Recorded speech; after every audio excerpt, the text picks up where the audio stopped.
भूला गए नहीं ये काल वज्र की चोटी।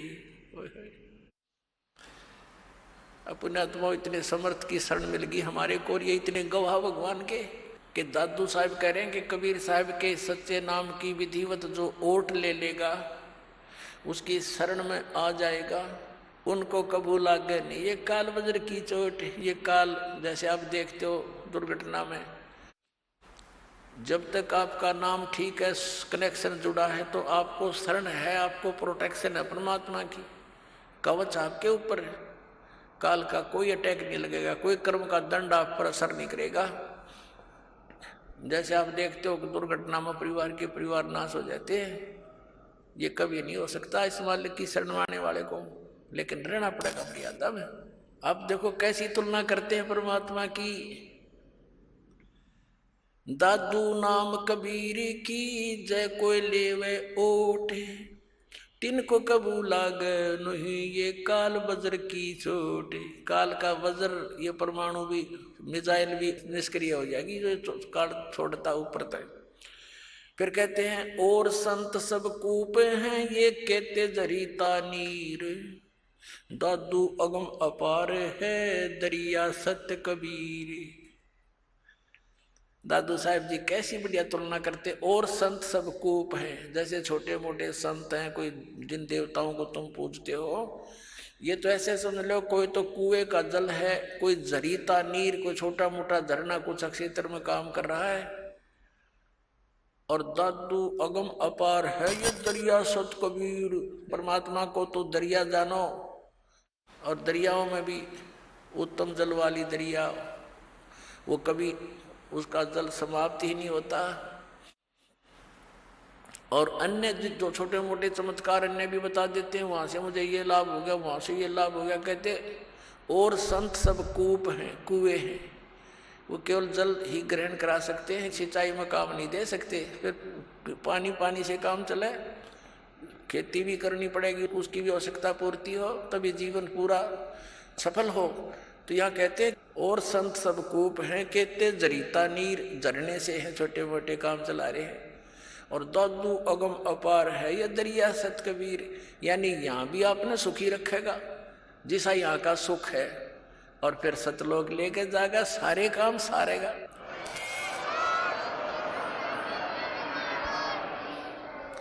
अब ही तेरी सब मिटे ये जन्म मरण की पीर, श्वास उश्वास सुमर ले दादू नाम कबीर।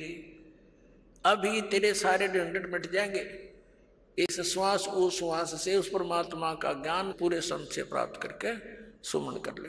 दादू नाम कबीर का ये सुन के कप काले, नाम भरोसे नर चले तो हो नवा का वाले। दादू साहब कहते हैं कि दादू नाम कबीर का अर्थ सुनते का पे काल, ये 21 ब्रह्मांड का स्वामी सरपुरुष, ये सारा कांप जाता मालिक का नाम लेते ही, इसका छाती धड़कन लग जाए नू। और कहते नाम भरोसे नर चले, नाम का आधार बनाकर चले अपने जीवन रूपी सफर में, तो हो नवा का बाल, उसका कुछ नहीं बिगड़ सकता, सच्ची श्रद्धा से लगा रहे। जिनमो को निज नाम दिया सोए सतगुरु हमारे, दादू दूसरा कोई नहीं कबीर सिरजनहारे। वही तोड़ पाट दिया कि जिनमो को निज नाम दिया, निज असली मंत्र सतनाम जो मुझे दिया मेरा वो सतगुरु है, और नकली सतगुरु थे सारे। और कहते दादू दूसरा कोई नहीं केवल कबीर सृजनहार, वो कबीर परमात्मा सृजनहार अपना आत्मा। अब वो दादू पंथी गोपाल दास जी उस छुडानी गांव में किसी अपने सेवक के घर पर आकर रुक गया। उस सेवक ने कहा महाराज जी हमारे लड़की का लड़का ऐसे ऐसे किसी साधु के जंतर मंत्र के दूध पिलाने मेंटल हो गया, और कहते हैं साधु की विद्या को साधु ही काट सकता है, कुछ दया करो। गोपाल दास जी ने कहा कि बुलाओ उस बालक को, देख लेता हूं। अब वो सेवक जो व्यक्ति था उस गांव का गया उस गरीबदास साहिब जी के नाना जी के पास कि भाई ऐसे ऐसे मेरे पास एक संत आता है, लड़की के लड़के को उसको दिखा लेते हैं, वो कहता मैं ठीक कर दूंगा इसने। तो 5-7 गांव के जो होते हैं कुल के लोग, वो और उसका नाना जी और गरीबदास 13 वर्ष के बालक को ले गए। दादू पंथी गोपाल दास जी ने पूछा, गरीबदास जी से पूछा कि बेटा वो कौन था जिसने तुझे बर्बाद कर दिया, उसका क्या नाम था। अब गरीबदास जी ने कहा कि मुझे बर्बाद नहीं किया, मुझे आबाद कर दिया महात्मा जी।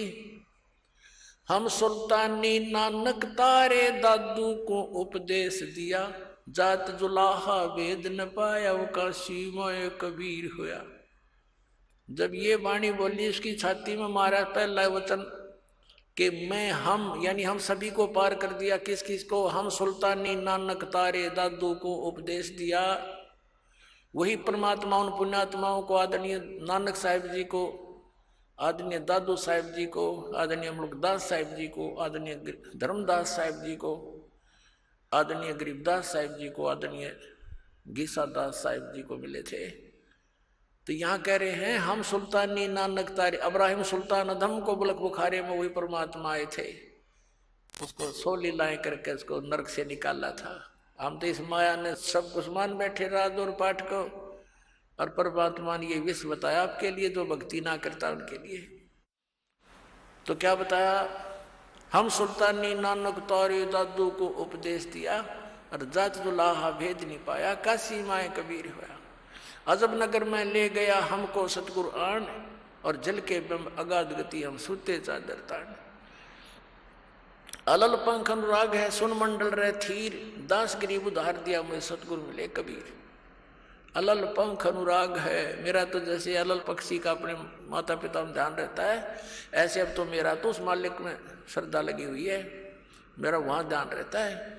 और मुझे सतगुरु कबीर साहब मिले, वो ऊपर रहता है सतलोक में, सचखंड में रहता है।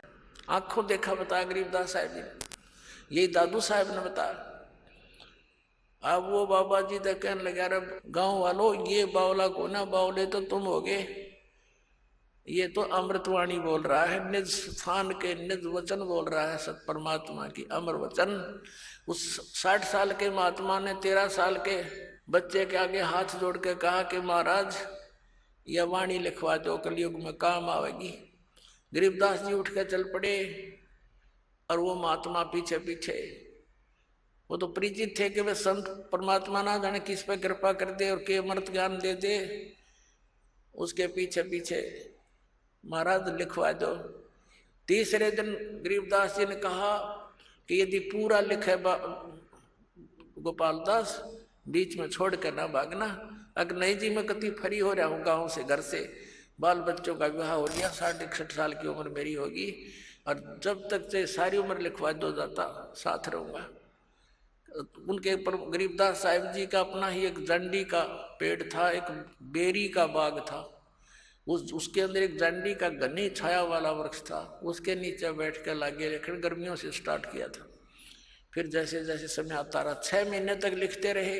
गरीबदास साहब जी बोल रहे थे और दादू पंथी गोपाल दास लिख रहा था। वो अमृतवाणी, वो अमर इतिहास, वो सूक्ष्म वेद का पुनर् स्वच्छ रूप गरीबदास साहिब जी के माध्यम से कबीर परमात्मा ने वो फिर से प्रकट करवाया, जो दास आपको सुनाता है। बोलो सतगुरुदेव।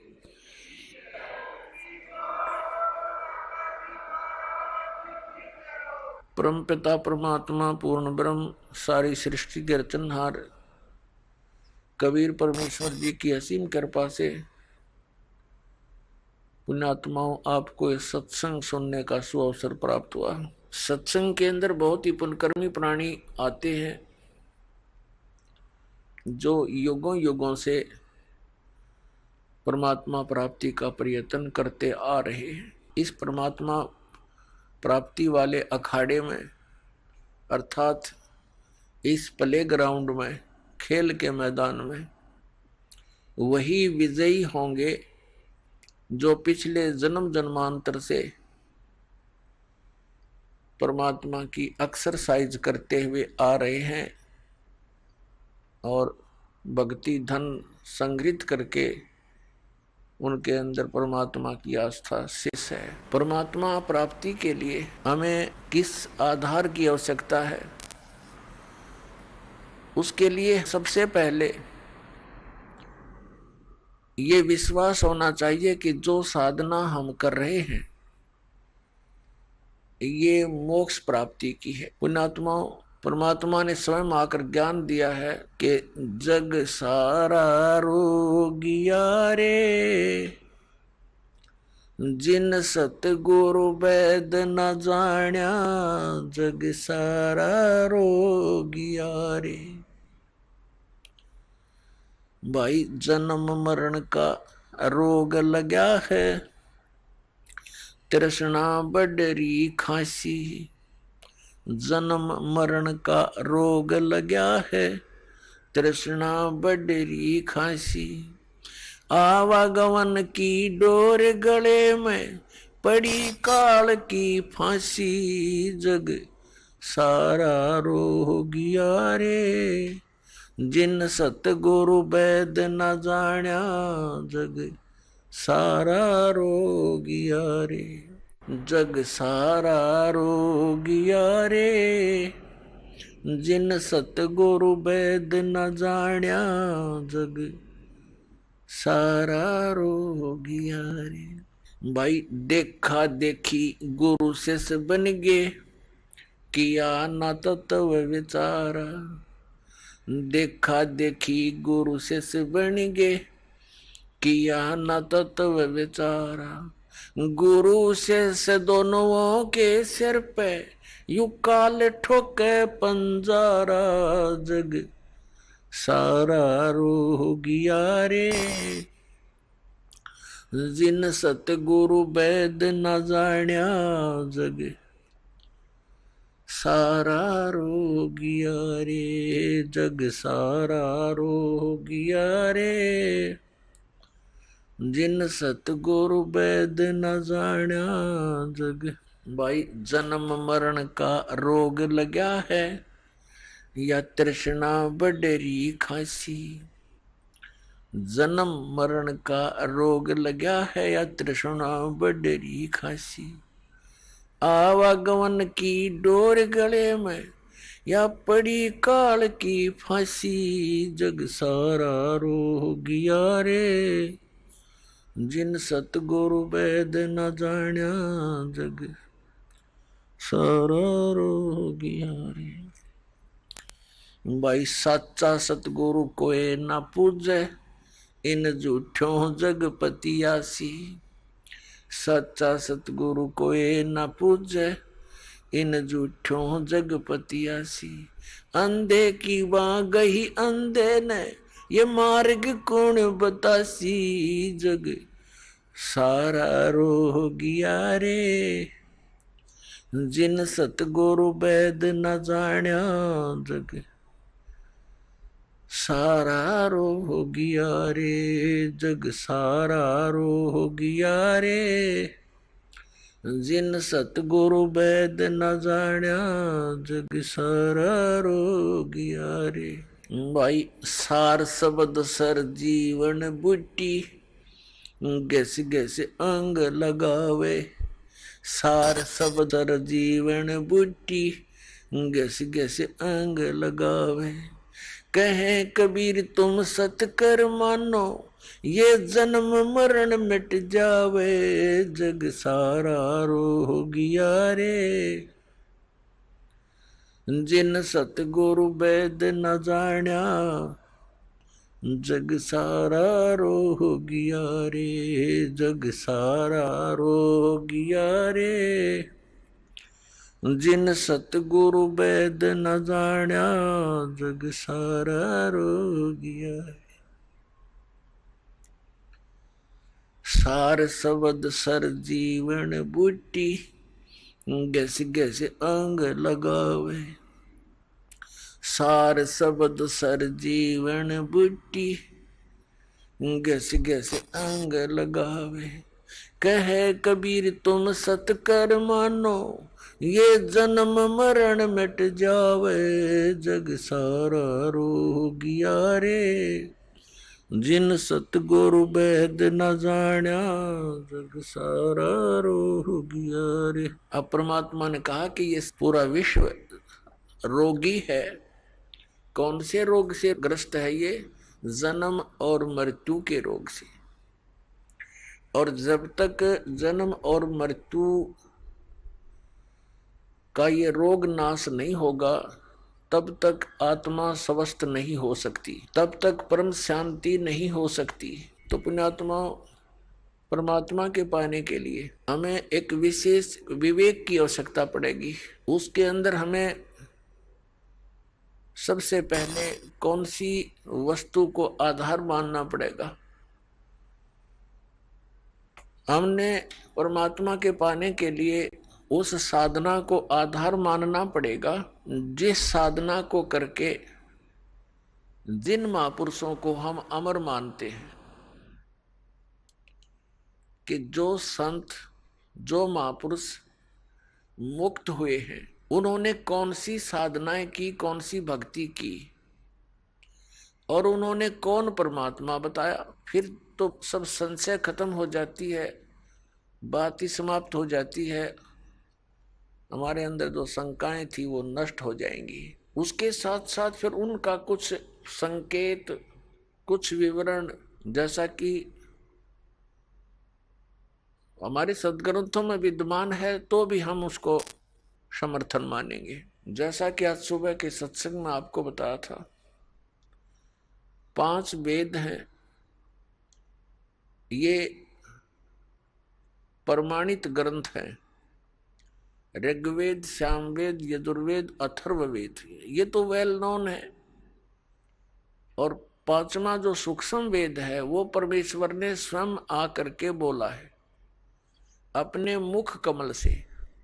उसके विषय में श्रीमद् भगवत गीता अध्याय नंबर 4 के श्लोक नंबर 32 में प्रमाणित किया है। गीता ज्ञानदाता कहता है कि जैसा कि मैंने अभी आपको गीता अध्याय नंबर 4 के श्लोक 25 से लेकर 30 तक में वर्णन किया कि कोई तो देवताओं की पूजा करता है, कोई केवल हवन यज्ञ करता है, कोई योग अभ्यास आसन ही करता है, कोई स्वाध्याय करता है, और ये सभी अपनी अपनी साधनाओं को पाप नाशक जानते हैं, क्योंकि पाप नाश हुए बिना भगवान मिले नहीं। निर्मल होकर ही परमात्मा प्राप्ति होगी। तो भावार्थ ये है कि वो सभी इसलिए अपनी अपनी साधनाओं को श्रेष्ठ मानकर कर रहे हैं कि उनको वो उचित मान रहे हैं, पाप नाशक मानते हैं। फिर गीता ज्ञानदाता कहता 4थे अध्याय के 32वें श्लोक में कि इस प्रकार की विस्तार के साथ यज्ञ अर्थात धार्मिक अनुष्ठानों की जानकारी ब्रह्मण मुखे, यहां गीता अनुवादकर्ताओं ने बेईमानी कर रखी है। ब्रह्मण मुखे का अर्थ कर रखा है वेद की वाणी। वेद वाला ज्ञान तो वो गीता ज्ञान दाता बोल ही रहा है और उससे वो हटकर बता रहा है कि सच्चिदानंद घन ब्रह्म की वाणी में विस्तार के साथ कही गई है। अब श्रीमद् भगवत गीता अध्याय नंबर 17 के श्लोक नंबर 23 में ये ब्रह्मण्य शब्द है, जो 4थे अध्याय के 32वें श्लोक में ब्रह्मण्य मुखे शब्द है, वहां भी ब्रह्मण्य शब्द है। तो वहां इनकी नीत साफ थी अनुवादकर्ताओं की। इन्होंने वहां पर ब्रह्मण्य का अर्थ कर दिया सच्चिदानंद घन ब्रह्म, जो इसका असली अर्थ है। और यहाँ 4थे अध्याय के 32वें श्लोक में ये डंडी मार गए, क्योंकि इनको ज्ञान था नहीं, बेईमानी कर गए। यहां लिख दिया वेद की वाणी, यहां भी लिखना था सच्चिदानंद घन ब्रह्म की वाणी में। आपको दिखाते हैं, थोड़ा सदग्रंथों को रूबरू कराएंगे तभी तो विश्वास होगा। श्रीमद् भगवत गीता पदछेद अन्वय साधारण भाषा टीका सहित, ये गीता प्रेस गोरखपुर से प्रकाशित है, जयदयाल गोविंद का इसके अनुवादक है। ये अध्याय नंबर 4 है श्रीमद् भगवत गीता का। ये 25 में क्या कहा है? दूसरे योगीजन देवताओं के पूजन रूप यज्ञ का यानी धार्मिक अनुष्ठान का भली भांति अनुष्ठान किया करते हैं, उपासते मन पूजा करते हैं। और अन्य ब्रह्मग्नु यानी ब्रह्म परब्रह्म नहीं, इस काल की साधना तक सीमित है, आत्म रूप यज्ञ का हवन किया करते हैं। और 26वां अन्य श्रोत्र आदि समस्त इंद्रियों को संयम रूप अग्नियों में हवन किया करते हैं, यानी कुछ अपने इन कान आदि रोक राख कर ये क्रियाएं करते रहते हैं। दूसरे योगीजन शब्द आदि शब्द स्पर्श रूप रसगंध इन समस्त विषयों को इंद्रिय रूप अग्नि में हवन किया करते हैं, यानी अपने संयम साधना में लगे रहते हैं। दूसरे योगीजन इंद्रियों की संपूर्ण क्रियाओं को और प्राणों की समस्त क्रियाओं को, श्वासों की, प्राण माने श्वासों की, ज्ञान से प्रकाशित आत्म संयम योग रूप अग्नि में हवन किया करते हैं। हवन माने साधना करते हैं। और कई पुरुष द्रव्य संबंधी यज्ञ करने वाले हैं, यानी द्रव्य संबंधी माने धन से होने वाला, जैसे कोई भंडारा कर दिया कि तक कंबल बांट दिए, और कहीं कोई धर्मशाला बनवा दी, कोई मंदिर बनवा दिया, इस तरह कहते हैं कुछ एक इस प्रकार की साधना करके संतुष्ट है कि हमने बहुत कुछ कर लिया। द्रव्य संबंधी यज्ञ, द्रव्य माने धन से होने वाली करने वाले कितने ही तपस्या रूप यज्ञ करते हैं, कई तपस्या ही करते हैं, अनुष्ठान करते हैं तपस्याओं का। दूसरे योग करते हैं, योग अभ्यास यानी पेट घुमा दिया कि ऊपर न पर नीचे न सिर कर ली, इस तरह की क्रियाओं से ही वो अपने आप को संतुष्ट मानते। और कुछ एक अहिंसावादी तीक्ष्ण व्रतों से युक्त यत्नशील पुरुष, कुछ एक ऐसे जैसे मुंह पर पट्टी बांध के और नंगे पैरों चल है, इसको अहिंसावादी तीक्ष्ण व्रत बोलते हैं। कुछ ऐसी क्रियाएं करते हैं।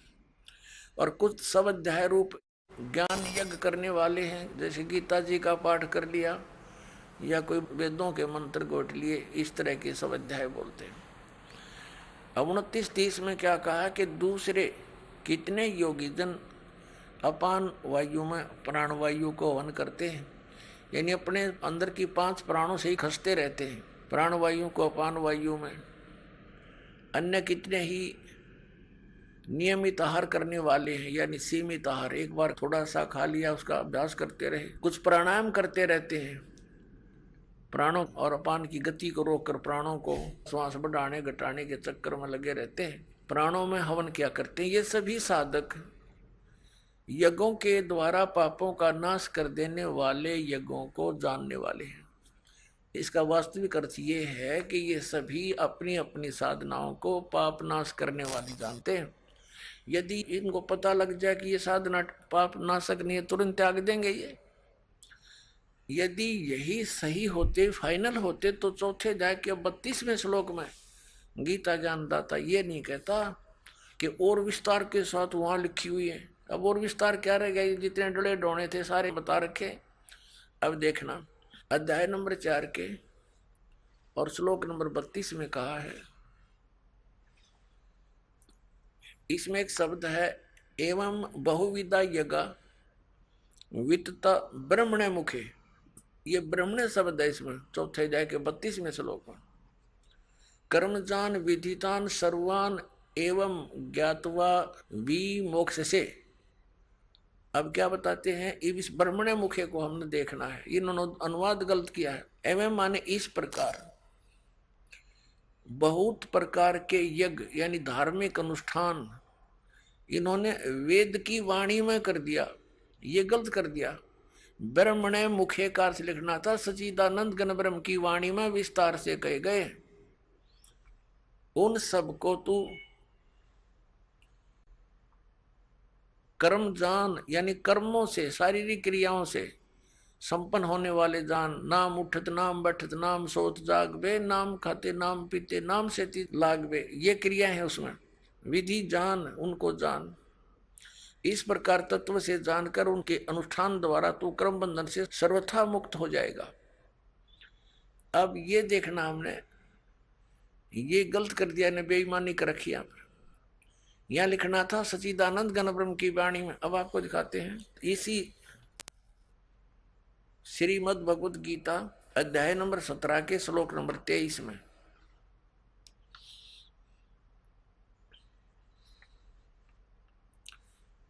यहां देखना 23 में, इसमें है ओम तत्सत इति निर्देश है ब्रह्मण तिर्विद समर्थ ब्राह्मणा तेन वेदा च यगा च विहिता पुरा। ओम ओम तत् तत् सत सत इति मान यह है, ऐसे यह है। तिर्विध माने तीन प्रकार का, ब्रह्मण मुख्य ब्रह्मण सचिदानंद घन ब्रह्म का, ब्रह्मण माने सचिदानंद घन ब्रह्म, ये यहां बिल्कुल सही इन्होंने अनुवाद किया है, का नाम कहा है। अपने आत्मा इस गीता जी अध्याय नंबर 17 के श्लोक नंबर 23 में एक तो ये कंसेप्ट क्लियर हो गया कि गीता ज्ञान दाता से एक सच्चिदानंद घन ब्रह्म कोई और है, सुप्रीम पावर, समृद्ध शक्ति, और उसका मंत्र है ओम तत्सत। ये तीन मंत्र का है। तो एक तो हमारी पवित्र गीता से हमें ये मिलेगा कि कौन सी साधना करने की है, वो कौन से मंत्र हैं जो जाप करके मोक्ष प्राप्ति होती है, और दूसरे फिर हम प्रमाण लेंगे उन महापुरुषों से जिनको हम मुक्त मानते हैं और जिनका ये अन्य संत पंथ प्रमाण देते हैं कि वो पार हो गए, वो महापुरुषों की वाणी भी लेते हैं। तो उन्होंने भी कौन से मंत्र जाप किए, फिर ये सब रास्ता साफ हो जाएगा, शंका समाप्त हो जाएगी। शंका समाप्त हुई, भगवान मिला, फिर तो क्रिया करनी शेष रह जाएगी। और वो क्रिया इतनी आसान है, चलते फिरते उठते बैठते भगवान का कभी कितना ही भजन कर लो, काम करते करते, और अंतिम सांस तक साधना करनी है, भगवान साथ लेकर जाएगा आपको सतलोक में। अब हम फिर आगे अध्याय नंबर 4 के श्लोक नंबर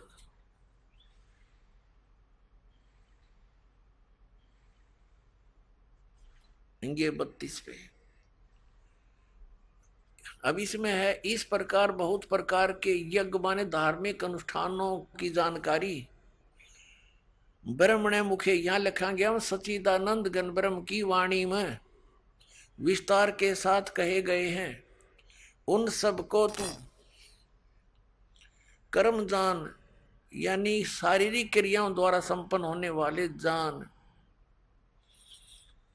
इस प्रकार तत्व से जानकर उनके अनुष्ठान द्वारा कर्म बंधन से सर्वथा मुक्त हो जाएगा।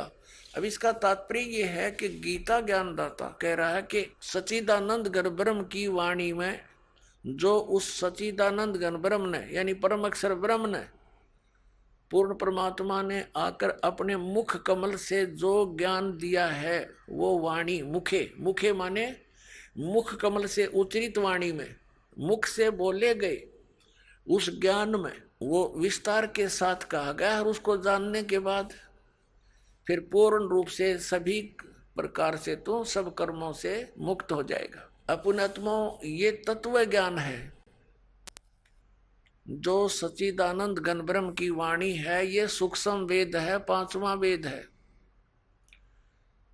और जिसके विषय में गीता ज्ञान दाता अनभिज्ञ है, कहते उसकी जानकारी तो कोई उसका रिप्रेजेंटेटिव सच्चिदानंद घन ब्रह्म का जो दास होगा, उससे परिचित जो संत होगा, वो बतावेगा। उसके लिए चौथे अध्याय के 34वें श्लोक में कहा कि उस तत्व ज्ञान को जो सच्चिदानंद घन ब्रह्म की वाणी में है, जिसको परमात्मा ने, सच्चिदानंद घन ब्रह्म ने, परम अक्षर ब्रह्म ने, सतपुरुष ने स्वयं आकर के बोला है, वो तत्व ज्ञान है। उस ज्ञान को तू तत्वदर्शी संतों के पास जाकर समझ। ये देखिएगा चौथे जाएगा 34वां श्लोक।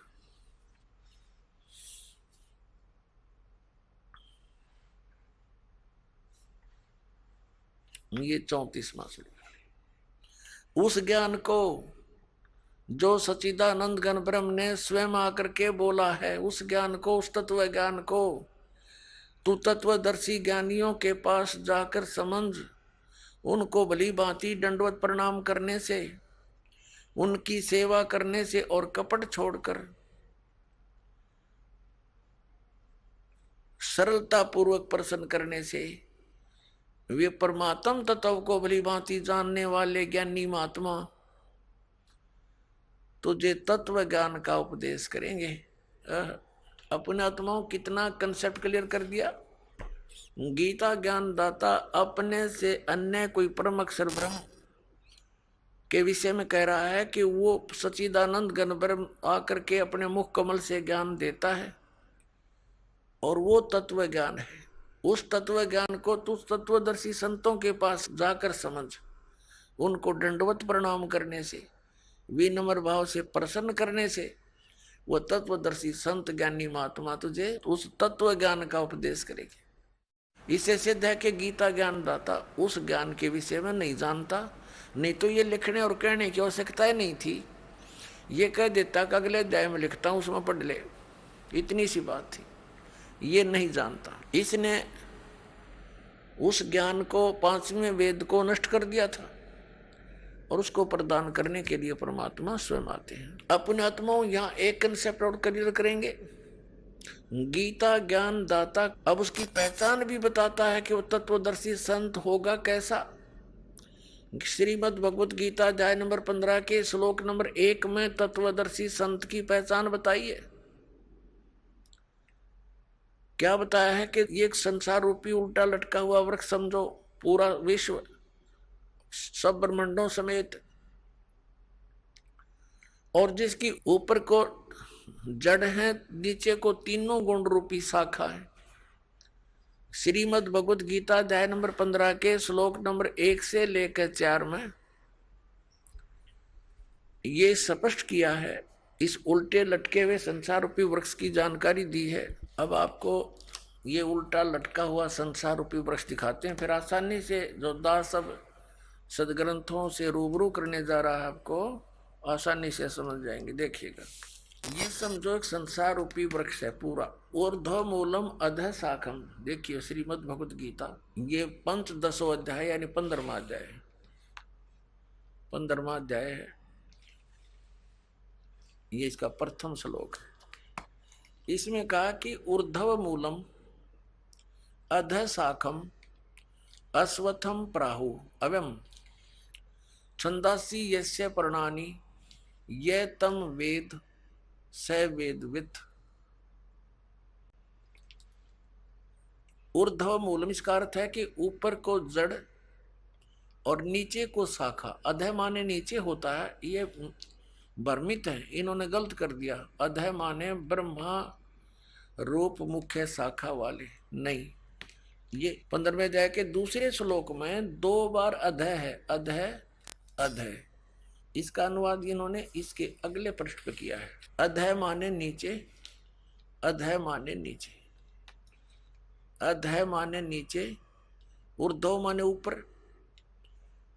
अधः माने नीचे, अधः माने नीचे। तो हम यहाँ इसको शुद्ध कर लेंगे, इन्होंने गड़बड़ कर दी थोड़ी सी, ये बेईमानी करके जान के समझ में ना आई।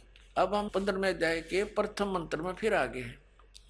ऊर्ध्व मूलम ऊपर को जड़ और अधः शाखम नीचे को शाखा वाला, अश्वत्थम प्राहु अव्यम ये संसार रूपी पीपल का अविनाशी वृक्ष कहा है। छंदासी यस्य पर्णानि इसके जो पत्ते आदि जो हैं, इसके छंद हैं, विभाग हैं, पार्ट हैं।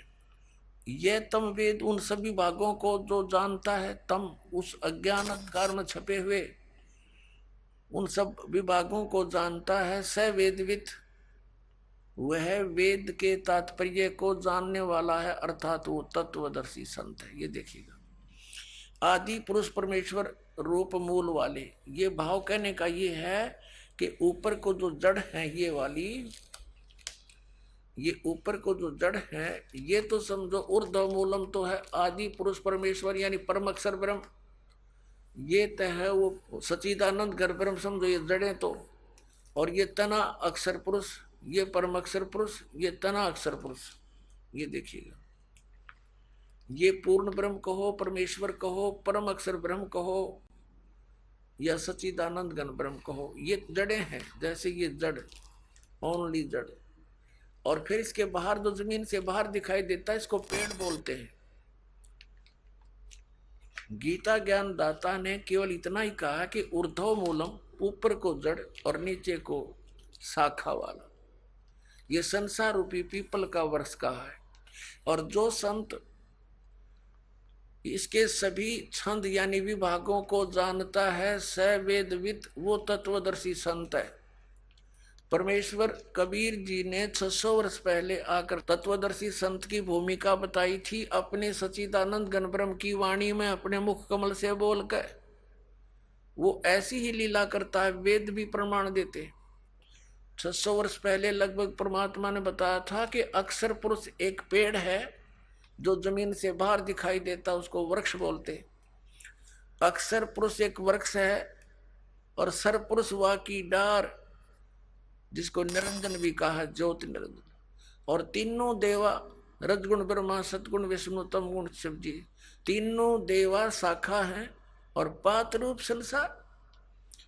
अब गीता ज्ञानदाता कहता है कि जो इस संसार रूपी वृक्ष के, जो ऊपर को जड़ नीचे को शाखा वाला उल्टा लटका संसार रूपी वृक्ष है, जो इसके सभी छंद यानी सभी विभागों को बता देगा, वो तत्वदर्शी संत है, वो वेद के तात्पर्य को जानने वाला है।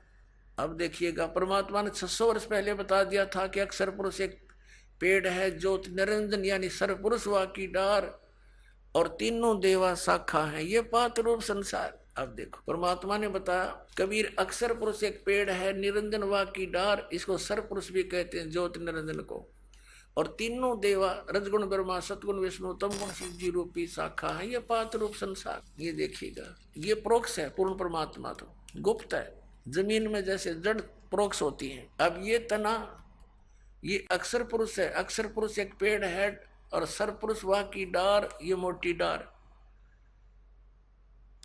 सरपुरुष कहो, ज्योति निरंजन कहो, काल ब्रह्म कहो, और तीनों देवा, रजगुण ब्रह्मा, सतगुण विष्णु, तमगुण शिव जी, ये शाखा है, और पात रूप संसार।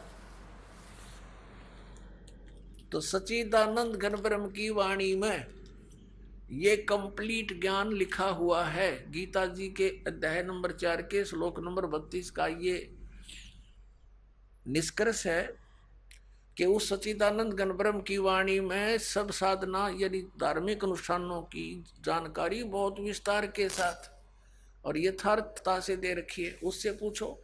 और तत्वदर्शी संत की पहचान बता दी कि वो तत्वदर्शी संत बतावेंगे तो कैसा होगा, वो जो संसार रूपी वृक्ष के सभी विभागों को बता देगा। स वेदवित, वह वेद के तात्पर्य को जानने वाला है, अर्थात वो तत्वदर्शी संत है। देखना, अब एक पढ़ रहे हैं, इन्हीं की वाणी पढ़ेंगे। आदि पुरुष परमेश्वर मूल वाले, अधय शाखम, नीचे को शाखा, ये गलत अनुवाद किया है इन्होंने, बेईमानी कर रखी है। और संसार रूपी पीपल के वृक्ष को अविनाशी कहते हैं, वेद जिसके पत्ते कहे गए, संतों का अर्थ वेद कर दिया। और उस संसार रूप वृक्ष को जो पुरुष मूल सहित जड़ से लेकर और पत्तों तक, ये समझो, मूल सहित तत्व से जानता है, स वेदवित, वह वेद के तात्पर्य को जानने वाला है। वो तत्वदर्शी संत है, वो वास्तव में ज्ञानी। अब इसको थोड़ा सा और आगे पढ़ेंगे, अध्याय नंबर 15 के श्लोक नंबर, अब एक हमने पढ़ लिया, दूसरा देखो। इसमें लिखा है कि उस संसार रूपी वृक्ष की तीनों गुण रूप ये शाखाएं हैं। विषय पर वाला ये शाखाएं हैं, बस इतना ही लिखना था। नीचे और ऊपर फैली हुई, सर्वत्र नहीं, क्योंकि पृथ्वी लोक पर ये ज्ञान बोला जा रहा था। श्री रजगुण ब्रह्मा, श्री सतगुण विष्णु, श्री तमगुण शिव जी की जो पहुंच है, जो प्रभुता है उनकी, वो केवल इन 3 लोकों पर है। पृथ्वी लोक, नीचे पाताल लोक और ऊपर स्वर्ग लोक। इन 3 लोकों पर इनकी प्रभुता है, यहाँ तक इनकी पहुंच है। ये एक एक विभाग के मंत्री हैं। और पृथ्वी लोक पर यू बोला जा रहा है क्या ना, ऊपर और नीचे यानी स्वर्ग और नीचे पाताल तक इनकी क्षमता है, रजगुण ब्रह्मा, सतगुण विष्णु, तमगुण शिव जी की। देखना, अब हम ये दूसरा पढ़ रहे हैं, श्रीमद् भगवत गीता अध्याय नंबर 15 का हम श्लोक नंबर अब दूसरा पढ़ रहे हैं। उस संसार वृक्ष की तीनों गुण रूप शाखा, ये है अधः च ऊर्ध्वम प्रसन्नता तस्य शाखा गुण प्रवर्धा। अब यहां तीनों गुण रूप जल से बड़ी हुई शाखाएं नहीं है, यह है विषय पर वाला शाखा, विषय विकारों की शाखाएं हैं, ऐसा समझो। इन्हें गलत कर रखा है। नीचे और ऊपर, सर्वत्र नहीं, नीचे और ऊपर फैली हुई है। और मनुष्य लोक में, यहाँ पृथ्वी लोक पर कर्मों के अनुसार बांधने वाली, यानी कर्मों के आधार पर ये हमें सुनियोजित रखने वाली भी मुख्य कारण है। मूलानी माने जड़ हैं, ये मुख्य कारण है। नीचे और ऊपर, सभी लोकों में नहीं, केवल नीचे ऊपर फैली हुई है। अब हम यहाँ एक शब्द है तीनों गुण रूप शाखा। अब रजगुण ब्रह्मा है, सतगुण विष्णु, तमगुण शिव जी, ये कंसेप्ट क्लियर करना पड़ेगा। एक तो बहुत ही सिंपल सा देखिए आप, यही तीनों गुण है, यही तीन देवता, इन्हीं पुराणों में देखिएगा। ये गीता प्रेस गोरखपुर से प्रकाशित है, मार्कंडे पुराण, ये वही मार्कंडे पुराण है, सचित्र मोटा टाइप। अब ये कहां से छपी है, यहां से देखना। प्रकाशक एवं मुद्रक हैं, गीता प्रेस गोरखपुर, गोविंद भवन कार्यालय कोलकाता का संस्थान। ये इनके फैक्स और फोन नंबर है। इसके 123 नंबर पर आपको दिखाते हैं। संक्षिप्त मार्कंडे पुराण 122 पृष्ठ से शुरू करेंगे। ये मार्कंडे जी बोल रहे हैं, मार्कंडे जी अपना ज्ञान बता रहे हैं और इसके सामने आ जाते हैं। यहां रजोगुण प्रधान ब्रह्मा, तमोगुण प्रधान रुद्र और सत्व प्रधान श्री विश्वपालक विष्णु है। यही तीन देवता हैं और यही तीन गुण हैं। यही तीन देवता हैं, रजगुण ब्रह्मा, सतगुण विष्णु, तमगुण शिव जी। और यही तीन देवता कहो चाहे इनको तीन गुण कहो। वह कंसेप्ट क्लियर।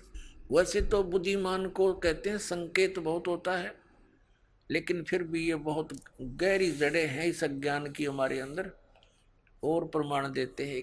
देखिएगा, ये है श्रीमद् देवी भागवत हिंदी टीका सहित भाग 1। ये कहाँ से प्रकाशित है?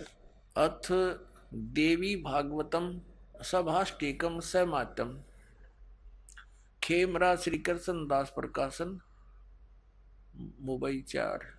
अब यहाँ देखना, इसमें संस्कृत भी साथ है, बहुत कमाल है। ये है अथ श्रीमद् देवी भागवते भाषा टीका युक्ते तृतीय स्कंद प्रारंभते। तीसरा स्कंद प्रारंभ हुआ, तीसरे स्कंद में 11वां पृष्ठ पर हम आ गए हैं। आइए अब हम उन श्रद्धालुओं के अनुभव जानते हैं जो जगत गुरु तत्वदर्शी संत रामपाल जी महाराज जी से दीक्षा प्राप्त कर चुके हैं तथा उनके द्वारा बताए गए भक्ति मार्ग पर चल रहे हैं। नमस्कार सर। नमस्कार सर। सर आपका क्या नाम है? राम रतन अलावत। राम रतन जी, आप कहाँ से आए हैं? गांव शेरिया, तहसील बेरी, जिला झज्जर, हरियाणा से। सर संत रामपाल जी महाराज जी से नाम दीक्षा आपने कब ली? 2008 में ली सर। सर संत रामपाल जी महाराज जी से नाम दीक्षा लेने से पहले आप क्या भक्ति साधना करते थे? मैं भक्ति साधना जी 4 तो मैं कावड़ लाया था और मैं वैष्णो देवी गया हुआ था और शिरडी बाबा है वहाँ गया हुआ था। और आसाराम से मुझे सन 1996 में नाम दीक्षा ली हुई थी पानीपत में। फिर मैं उनका अहमदाबाद में आश्रम है, वहाँ मुझे 6 महीने वहाँ सेवा करके आया। और मैं करोल बाग के अंदर उसकी आश्रम वहाँ मैंने सेवा की। और उसकी एक ऋषि प्रकाश पुस्तक है, उसकी मैंने इतनी सेवा की। मेरे पास में अपंग होने के बाद मेरी, जब तो मैं मान लो मेरे पास 200 रुपये पेंशन मिलती थी जो हरियाणा गवर्नमेंट मेरे को दे रही थी। मैं बेरोजगार आदमी था। मैं उस 200 रुपये में से 60 रुपये आसाराम की ऋषि प्रकाश पुस्तक में मैं देता था। और मैं डेली, मेरे को ये बोला था भाई, वहाँ एक बरगद का पेड़ था, वो बोला ये परिक्रमा करनी है करोल बाग के अंदर। मैंने वो परिक्रमा की, मेरे को कुछ लाभ नहीं हुआ। एक बोला तू अहमदाबाद में जाके वो डाडोला गांव है सागरमती के पास, वहाँ जाके तू सेवा कर।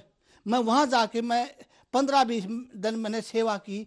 वहाँ मैं बाहर से तो चाय लेके आता था और वहाँ मैं मुझे पैसे से खाना मिलता था, वहाँ मैंने सेवा की। सर आप इतनी भक्ति साधना करते थे, आप भगवान शंकर के कांवड़ भी लेके आए, आप 12 साल संत आसाराम जी महाराज जी से भी जुड़े रहे, इतनी सारी भक्ति करते करते आपको कोई लाभ मिले? मुझे कुछ लाभ नहीं हुआ जी। शरीर के अंदर मेरा ये लकवाई था, यही ठीक नहीं हुआ तो मेरे को लाभ क्या हुआ। मैं 4 कावड़ भी लाया और वैष्णो देवी भी गया और मैं जगह जगह भटकता अंडा जी। जहाँ कोई बता देता था विशाखापट्टनम है वहाँ भी जाता था, कहीं और कहीं बता देते थे। जहाँ मेरे को बता दिया भाई इस झाड़े से तेरे को लाभ हो जाता है, मैं वहाँ उसी का झाड़ा लिया। फिर 1996 में मैंने आसाराम से मुझे नाम लिया, उससे भी मुझे कोई लाभ नहीं हुआ।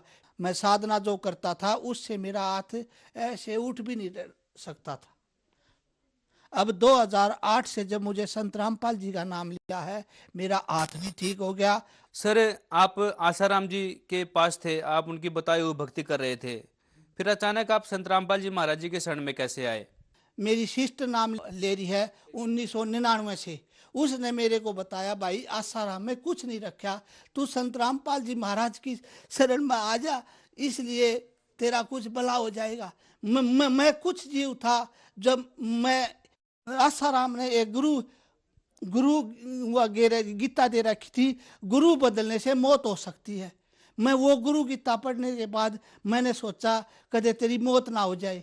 फिर मैंने सोचा चल ये भी गुरु तो हैं, माथा तो यहाँ टेक ले। मैंने करो आश्रम में भंडारा भी लिया और माथा भी टेका। जब मेरी सिस्टर ने माथा टेका, गुरु जी की मिलाई थी, मैं पीछे हो गया, वो मिलने के लिए गई। नुबली गुरु जी भाई आए हुए हैं, नुबला ली आओ। जब मेरे को गुरु जी ने दूर से इशारा किया, संत रामपाल जी महाराज ने दूर से इशारा किया बेटा आ जा। फिर मैंने बोला गुरु जी मैं नाम नहीं लेता, सेवादारे को भेजा। बोला भाई ये नाम क्यों नहीं लेता? मैं बोला भाई मैं तो आसाराम से नाम ले रहा हूँ और मैंने आसाराम की गुरु गीता पढ़ी हुई है, उसमें ये लिखा हुआ गुरु बदलने से मौत हो सकती है। फिर गुरु जी के आगे सेवादार ने बोला गुरु जी तो जैसे ऐसे बोल रहा है। फिर संत रामपाल जी ने कहा था मैं एफिडेविट दे रहा हूँ, तेरी कोई मौत कर दे तो मैं कोरे एफिडेविट तू मेरे साइन करवा ले बेटा। मैं नीच आत्मा था जो जब मैं उसको नहीं समझ में पाया, फिर संत रामपाल जी से मैं क्रोथाश्रम से चला गया। फिर ये 2006 का कांड हो गया। आर्य समाजी ने खुद, मेरे दादाजी आर्य समाजी थे, उसने मैंने सत्य प्रकाश पढ़ा हुआ था।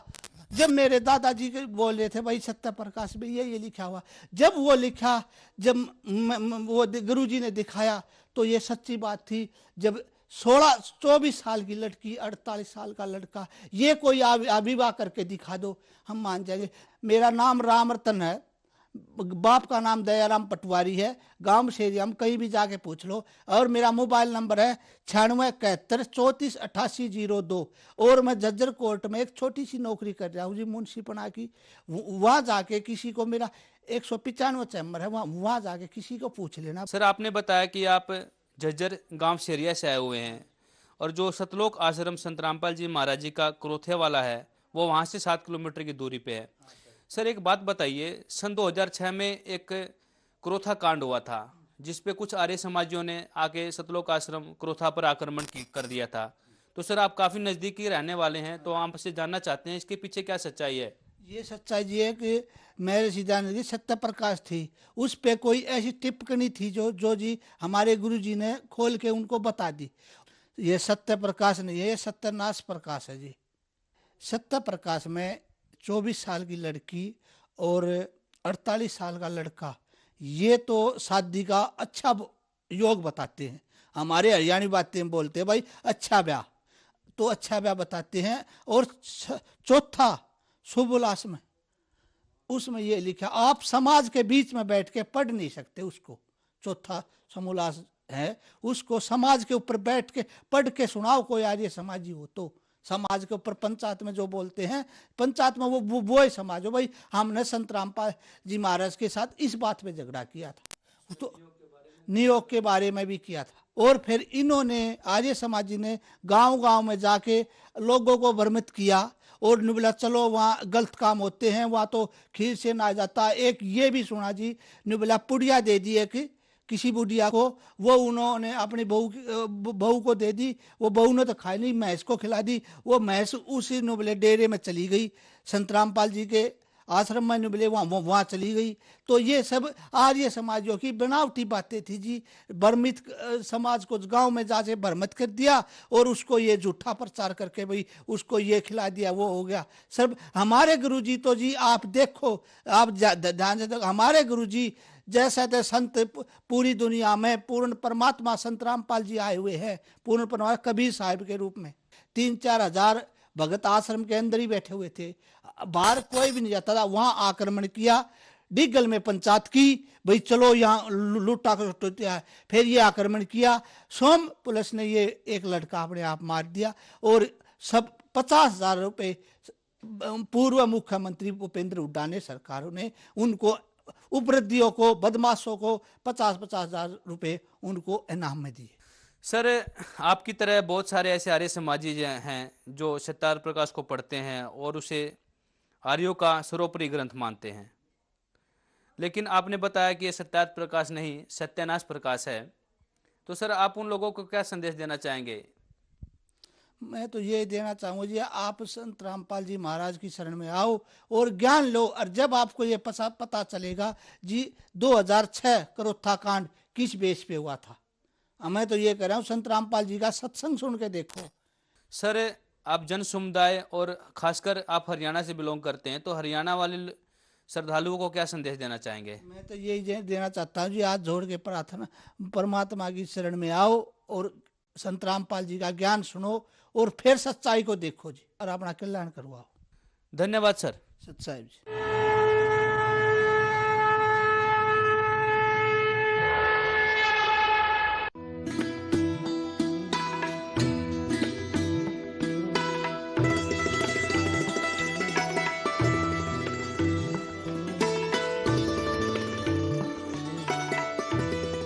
Dr. G Wellness is now in Mumbai. Call for free consultation